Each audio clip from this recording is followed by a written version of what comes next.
Hello everybody, my name's Steve, I'm the British Railroader, and welcome to my model railroad room for the next part of Project 2790. Today, we're going to be wiring up the lights.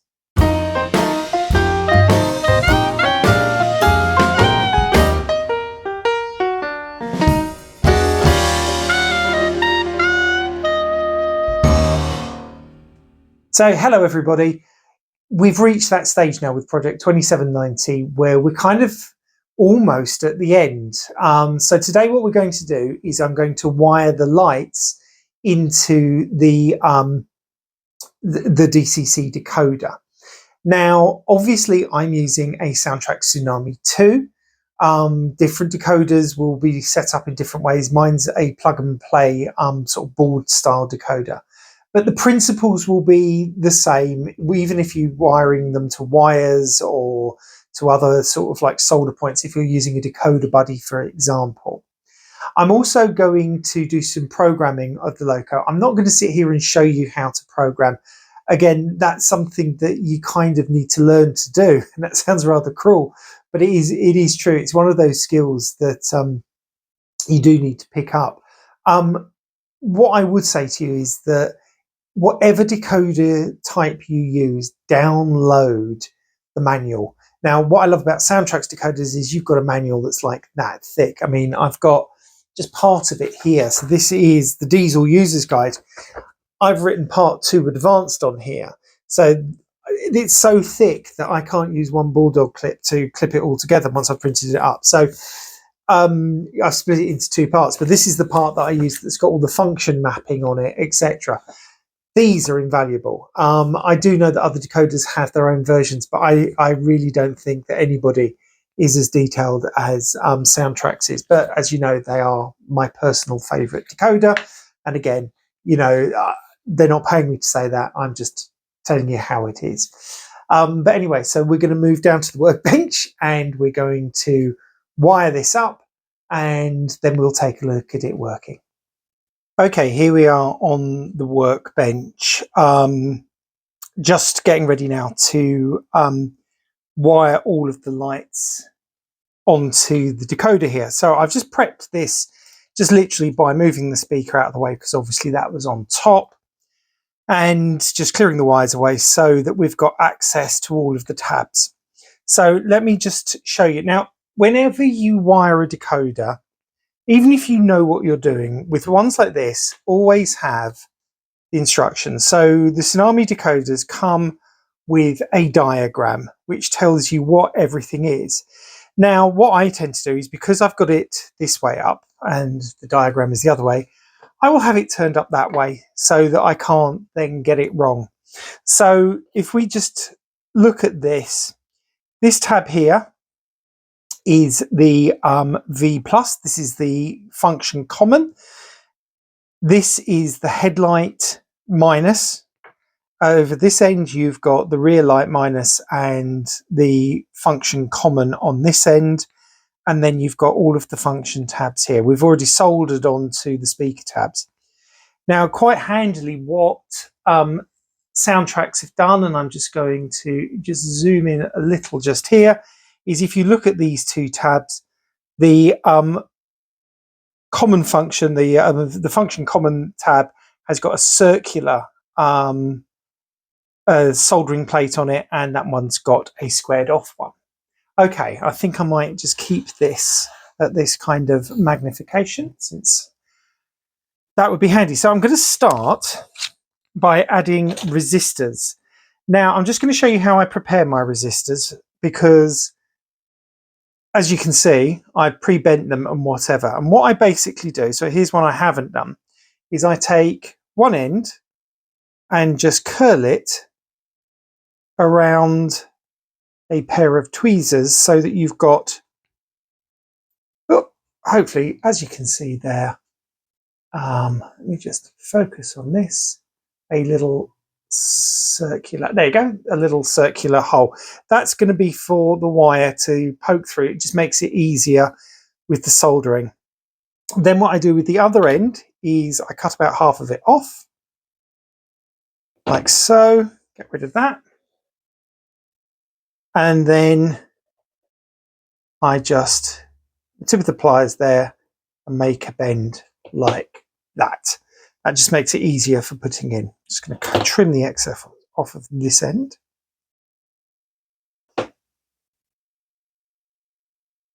Okay, so these resistors are going to go here and here, and then 1, 2, 3, 4. They're going to take up those 4 functions there.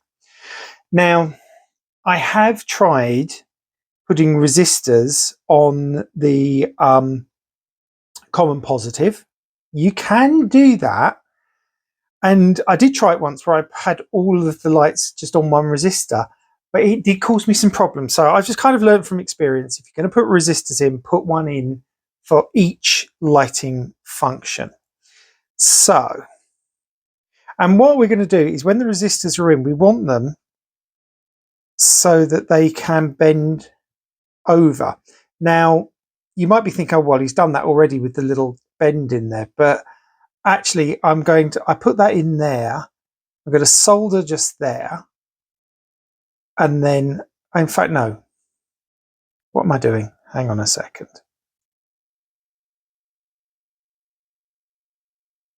I'm going to put that in there so it goes down. Yeah, I'm just going to solder it in like that. So it'll be pointing upwards a little bit. I'll show you what I mean. Let's get this soldered. So I'm going to put a dab of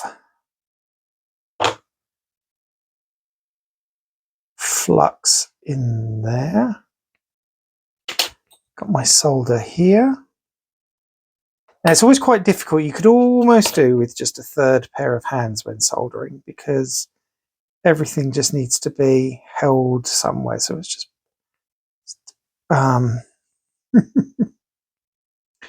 I just need something just to prop that up, and I think actually one of these resistors under there will do the job. Oh yes, if in doubt. Okay, right, so let's get my solder, my soldering iron, and we'll just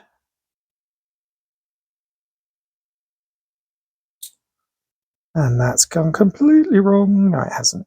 There we go. Right, let's just move that out of the way. There we go.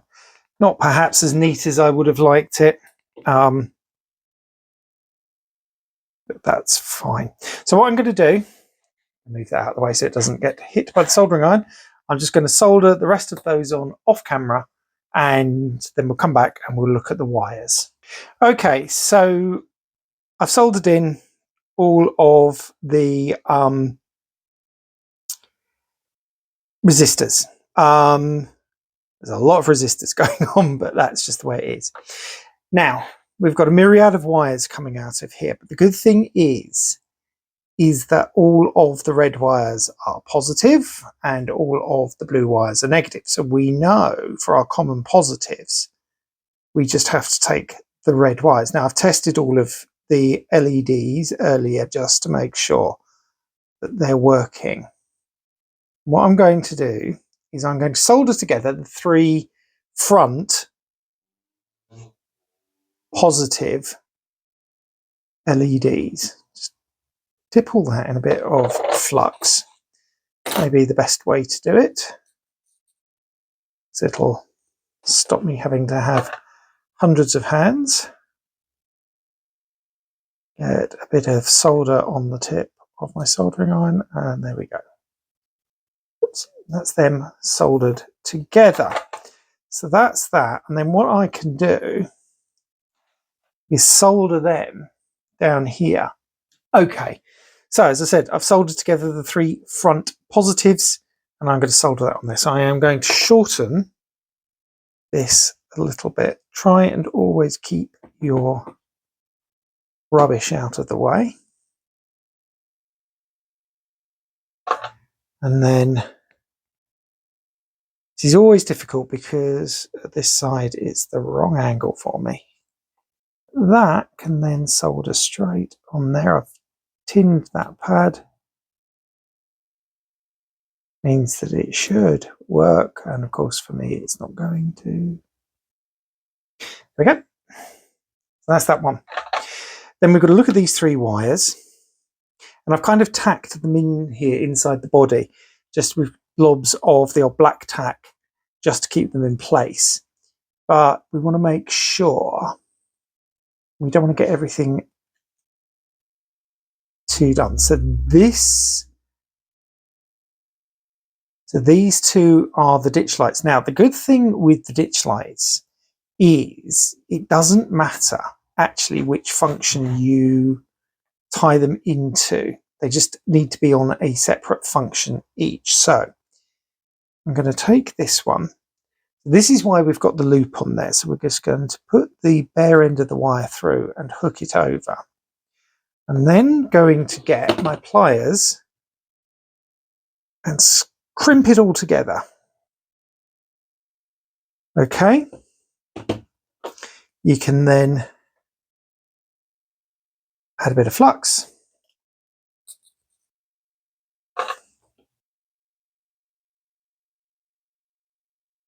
And that just solders together nicely.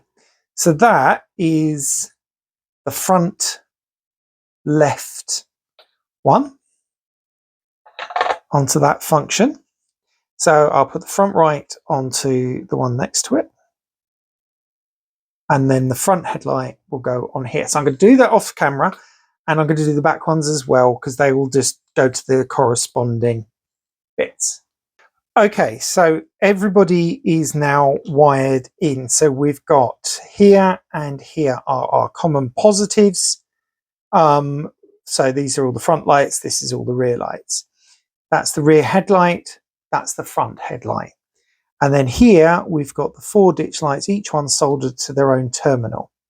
Now, the only thing that I'm now going to do is I'm going to use some trusty Kapton tape just to isolate these ends. Now, I could have done it with some heat shrink. That probably, I think most people would say, well, surely that's the best way to do it. But I actually decided in this instance that I would use Kapton tape, only because it's just ever so slightly less bulky.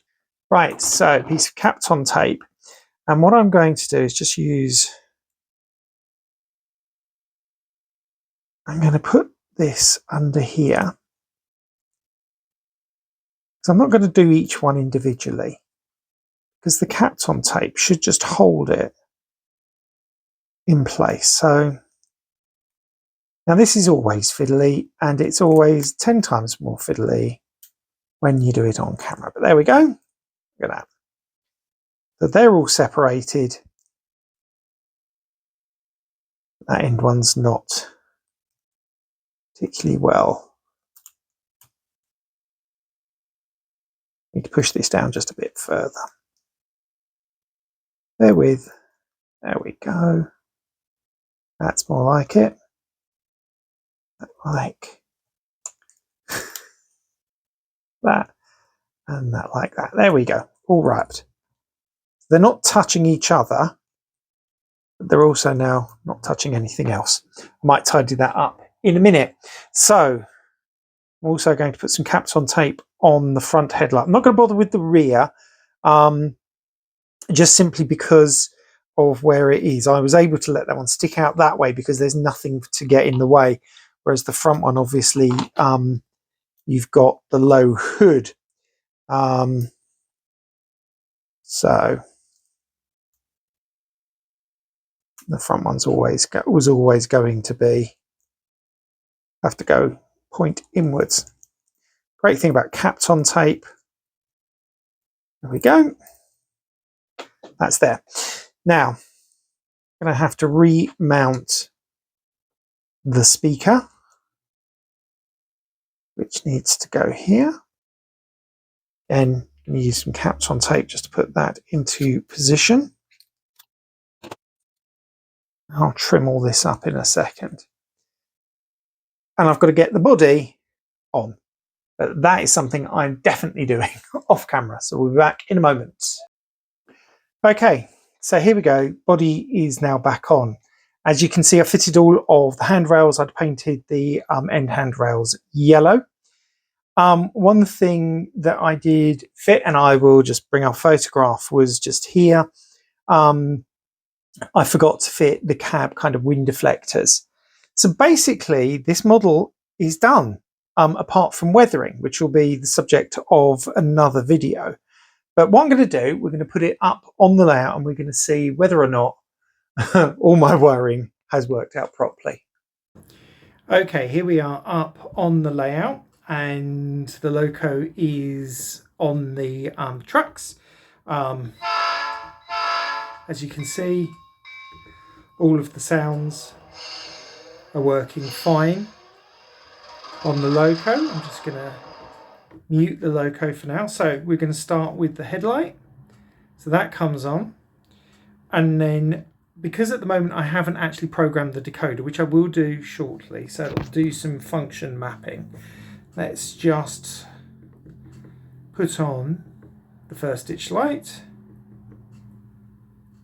and the second ditch light. So they both work. Obviously they're not linked to the sounds yet. That's a little bit of programming, which I'll do in a moment. I've already checked the rear ones. The rear ones work just as well as the front ones. So we have a working loco with all of its lights. So what I'm going to do is I'm going to do some tweaking to the decoder. Now, what I tend to do is I map the front ditch lights to function 5. I then map the rear ditch lights to function 6. Now on a Tsunami decoder, functions 5 and 6 are normally notch up and notch down, but because I set auto notching as part of my programming, I don't need to do that. So what I will do is I will remap those functions to normally functions 26 and 27. I only do that because that's kind of what Ather and Genesis do when they add soundtracks decoders. They do it all very funny. But yes, I'm going to map the front ditch lights to function 5, the rear ones to function 6. All I can say about function mapping, it's different for different decoders. Download the manual. I've got the soundtracks manual and I'll tell you what, it works wonders. So I'm going to function map and then we'll have a look at her once she's all ready and done. Okay, here we are back up on the layout and here's the loco. So slight change to what I've done, what I said, is that I've actually programmed the ditch lights to come on at both ends when you press F5, just like so. But if I bring you round to the other end, and just over, you'll notice the ditch lights are not on. And that's because you can set it so that when the loco changes direction, the ditch lights come on at the other end. So that just makes it mean that I don't have to use, I could use the function 6 for something completely different. As it is, I have actually moved what was on function 6 to a different function, but I might move it back. I don't know yet. But anyway, the other thing is I've set the ditch lights so that when you press the horn, you get the flashing ditch lights. So there we go. The loco, my God, the loco is basically done. We'll start her up and we'll just give her her first run as a full loco.